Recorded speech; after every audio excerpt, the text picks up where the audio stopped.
Se llamaba Elena. En 1961 se casó con José Ramírez en una iglesia del centro de Querétaro, con un vestido blanco de cintura estrecha que su madre le había mandado ajustar a mano. Tenía 22 años. Volvió a ponerse ese mismo vestido para las bodas de plata de su hija en 1989. La misma cintura, la misma mujer. 28 años y 4 hijos después. En la casa de Elena nadie contaba una sola caloría. Nadie tenía membresía de gimnasio, diario de comida, plan de alimentación ni báscula digital en el baño.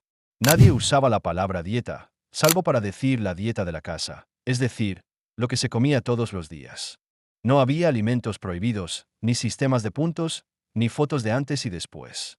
Lo que Elena tenía eran 10 hábitos tan normales que jamás se le ocurrió ponerles nombre. Tampoco a sus vecinas, porque casi todas comían así. Luego algo cambió. No fueron las mujeres. Lo que cambió es de lo que trata este video. Antes del número 10, suscríbete. Esto es exactamente lo que este canal viene a rescatar. Costumbres de antes, secretos de casa, rutinas olvidadas y cosas que nuestras abuelas hacían sin saber que algún día parecerían raras. Dale a ese botón. Ahora sí, vamos. Número 10. No picaban entre comidas. Nunca. La cocina de Elena tenía una regla que nadie tenía que repetir. Se comía a la hora de la comida. Entre comidas, la cocina no era un lugar para entrar a buscar algo. El hambre a media mañana no se resolvía con galletas, papitas o un pan dulce envuelto en plástico. Era simplemente una señal de que la comida iba a saber buenísima. En muchas casas mexicanas de los años 50 y 60 no existía esa idea de estar comiendo todo el día. Había desayuno, comida y cena. Tal vez un café con pan en la tarde si era costumbre de la casa, pero no ese desfile constante de botanas, barritas, paquetitos, refrescos y antojos que hoy parecen normales. Las papitas existían, claro.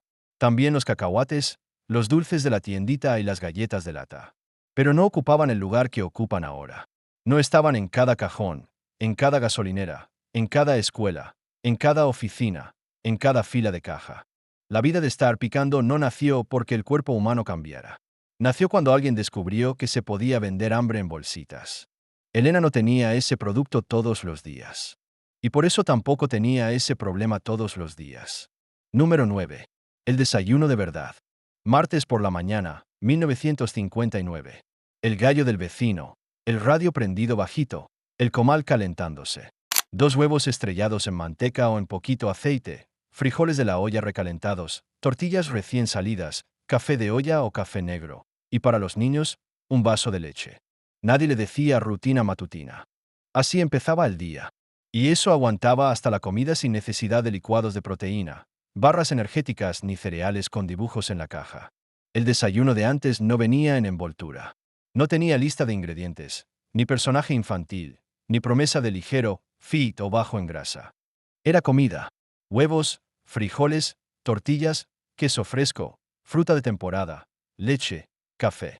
Lo curioso es que esas mujeres no necesitaban un estudio para saber que un desayuno así llenaba más. Lo sabían porque llegaban al mediodía con hambre normal, no con ansiedad. Las mujeres que desayunaban así no pensaban que estaban siguiendo una fórmula. Solo estaban comiendo lo que había en la casa, lo que rendía, lo que se preparaba rápido y lo que de verdad sostenía el cuerpo. Número 8. Los platos eran más chicos. Los platos de comida en la casa de Elena no eran enormes. Eran platos de peltre, de loza, de porcelana floreada, de esos que hoy aparecen en los mercados de antigüedades o en la vitrina de una abuela. No parecían platos de restaurante.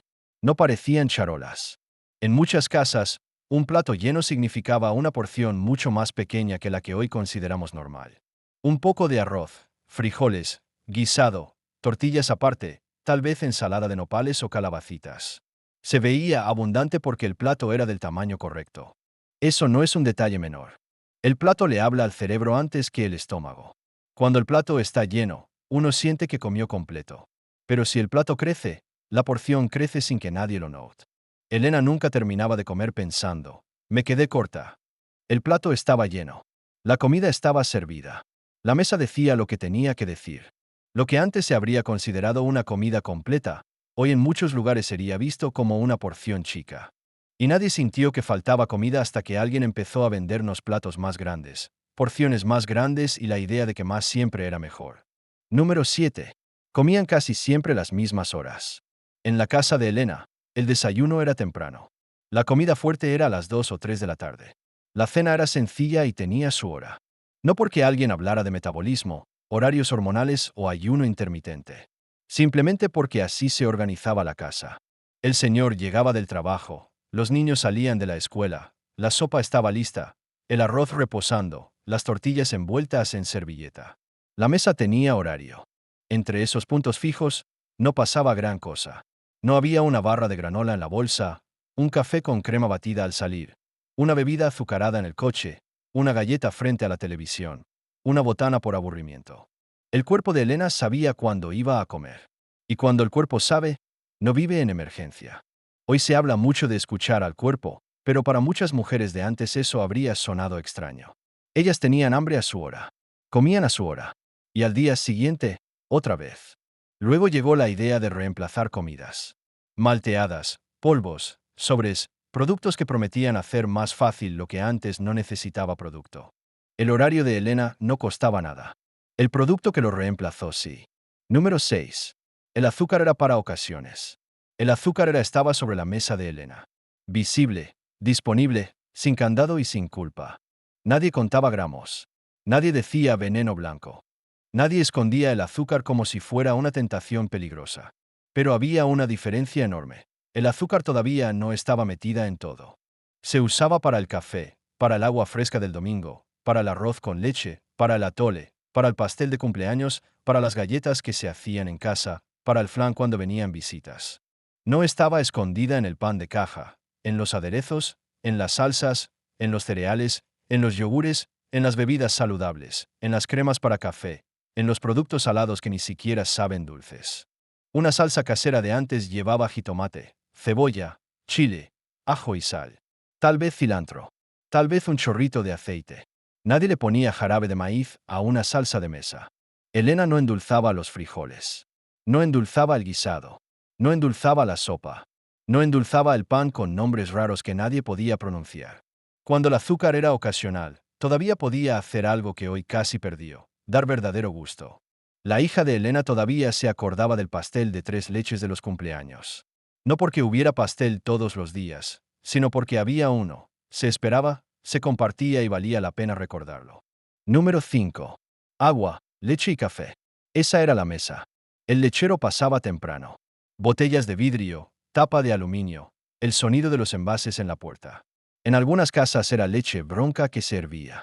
En otras, leche pasteurizada en botella. Pero la leche era leche. Para los niños, un vaso en la cena o en el desayuno. Para los adultos, agua simple.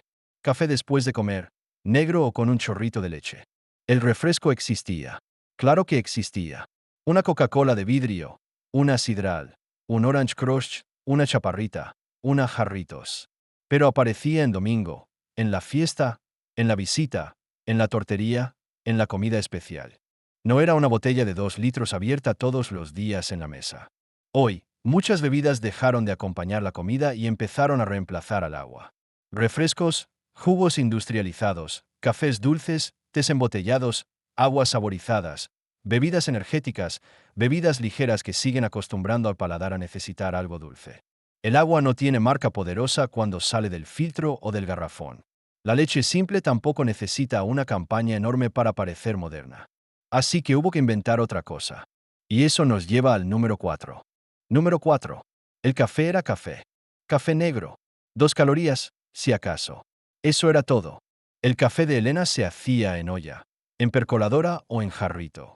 Se tomaba en taza de cerámica, sin tapa de plástico, sin jarabe de vainilla, sin crema batida, sin caramelo, sin chocolate líquido, sin nombres largos. El café de la mañana era café. El café de la tarde era café. El café de las visitas era café con pan, y si había suerte, con conchas recién compradas o galletas de lata. Nadie pensaba que tomar café fuera una comida. Luego el café cambió de disfraz. Empezó a venir en vaso grande, con leche entera o descremada, jarabes, polvos, saborizantes, crema, chispas, toppings y nombres que sonaban más a postre que a bebida. Una bebida con café puede tener hoy más calorías que una comida completa de antes. Pero como dice café, el cerebro la mete en otra categoría. A Elena eso le habría parecido rarísimo. Para ella, el café era amargo, caliente, sencillo.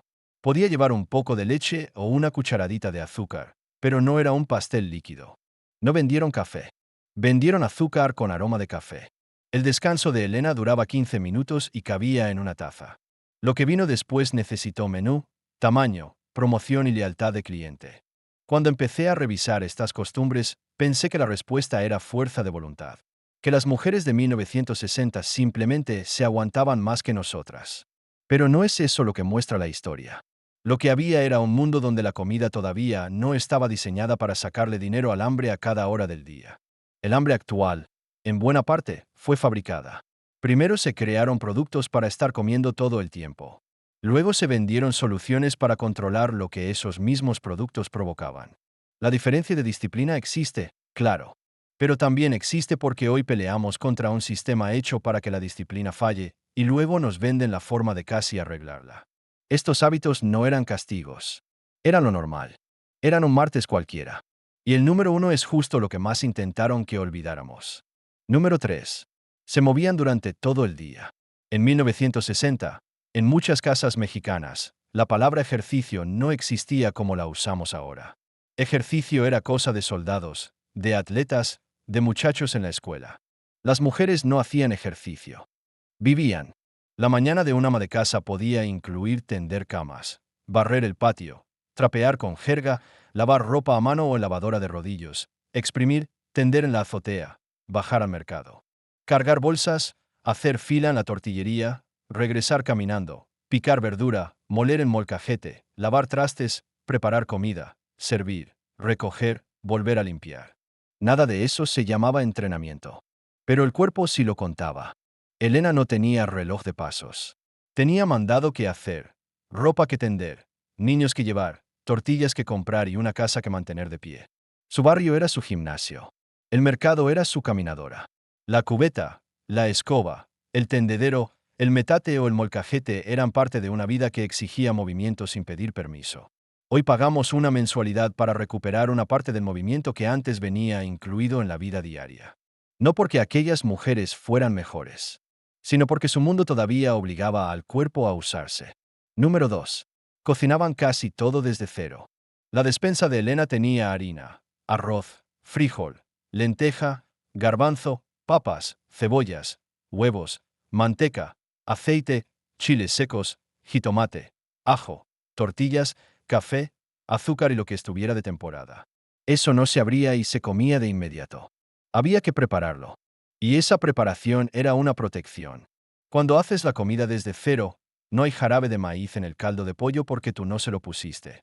No hay almidones modificados en los frijoles porque salieron de una olla, no de una lata. No hay saborizantes extraños en el arroz porque lo guisaste con ajo, cebolla y jitomate. La sopa venía del caldo. El caldo venía del pollo. Las sobras se convertían en croquetas, tortitas, tacos dorados o comida del día siguiente. Nada se desperdiciaba, pero tampoco todo venía diseñado para que no pudieras dejar de comer. El pan tenía harina, agua, levadura, sal, grasa y oficio de panadero. Las tortillas venían del molino o de la tortillería, y en muchos pueblos todavía del nistamal de la casa.